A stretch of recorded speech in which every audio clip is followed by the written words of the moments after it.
For centuries, Portuguese women held together whatever needed holding together, without appearing in the records, without receiving titles, without having their names carefully preserved by official historiography. They simply did what needed to be done. And that, repeated generation after generation, produced something that has no easy name, a way of being in the world that combines long-term patience with the ability to act in the immediate moment. In 2026, that presence exists in places where, 40 years ago, it would have been unthinkable to find it. In political leadership, in artistic creation, in the management of coastal sustainability projects, in academia and technology. But what's more telling than the presence itself is the style. A composure that doesn't confuse authority with aggression. An attention to the collective that seems like a direct inheritance from village community networks. The historical resilience wasn't forgotten. It was reinvested. Deep soul in leadership, art, and the environment. There's a difference between leading from a rooted identity and leading from a market read of what's expected from you. That difference has a name. The Portuguese call it alma profunda, deep soul. In contemporary leadership, it shows up in decisions that prioritize sustainability over immediate growth, echoing a culture that learned, through the hard practice of scarcity, that a sea fish dried doesn't come back. It shows up in management styles that value local knowledge just as much as a degree. In art, it emerges as the ability to work with the weight of history without being crushed by it, to turn melancholy into creative material without romanticizing it. In the environmental management of coastal zones, it's often women with deep family ties to the sea who lead the most consistent initiatives. They know what's at stake in a way that goes beyond the reports. They know in their bones. Picture yourself standing on a Portuguese cliff. The wind hits your face hard. Below, the Atlantic crashes against the rock with a violence that feels rehearsed. Wave after wave, no pause, no mercy. And right there, less than 100 yards from that brute force, there's a village. White walls, small windows, stone that never gave in. That's not coincidence. It's a response.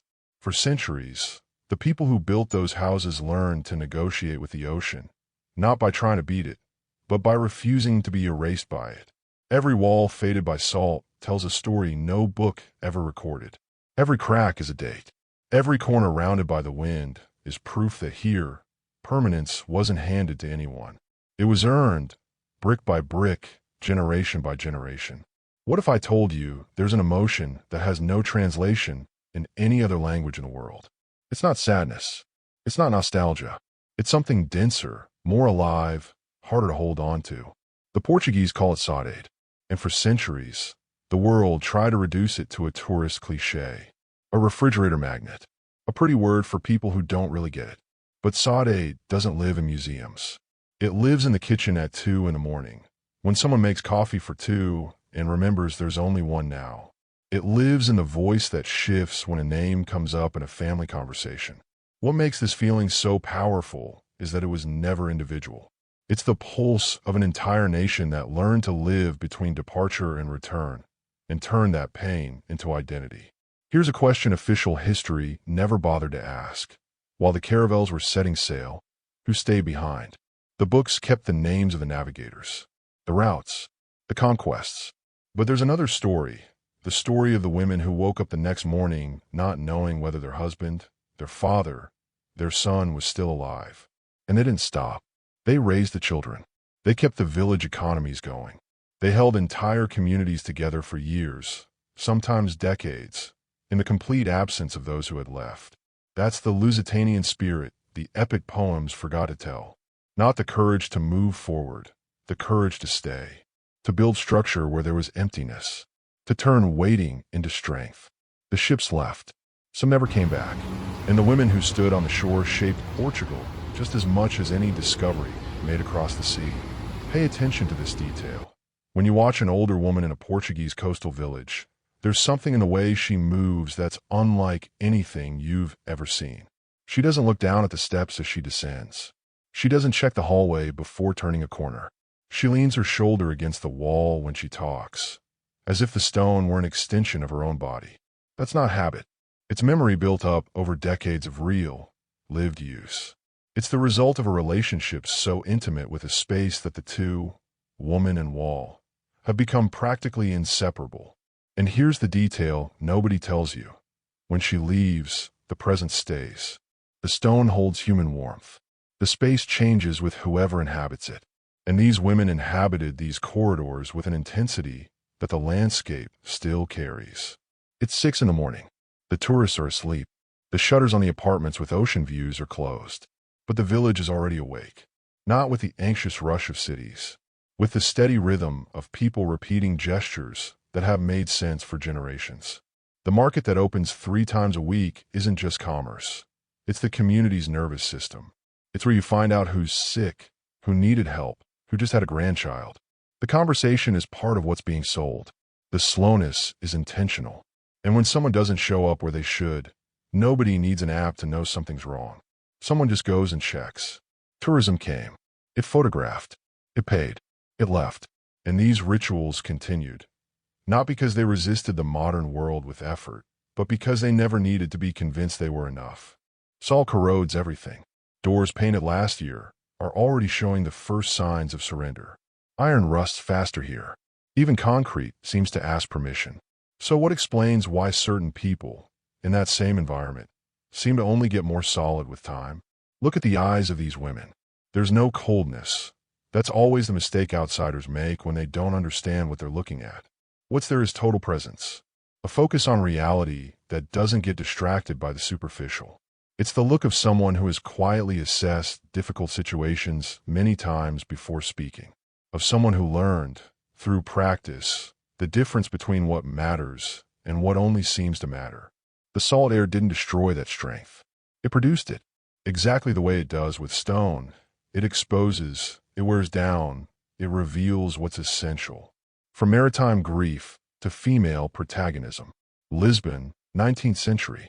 The docks of the Tagus River. Men leaving, women staying. That's the setting where Fado was born, not as sophisticated art, not as cultural heritage, but as raw necessity.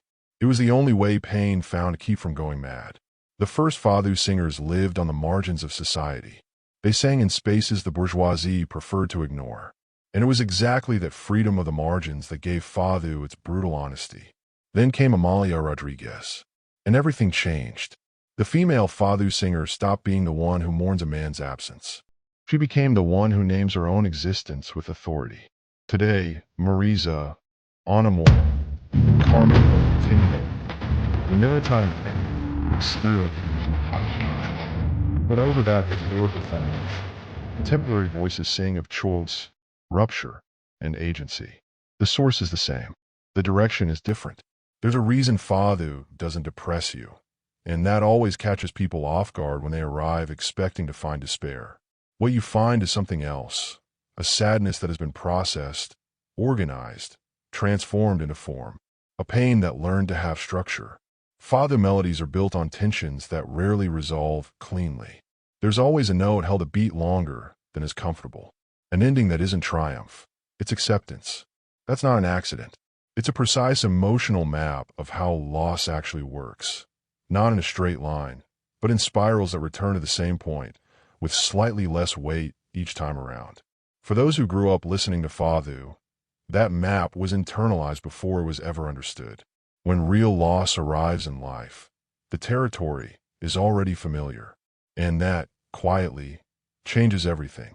Forget the theaters. Forget the festivals.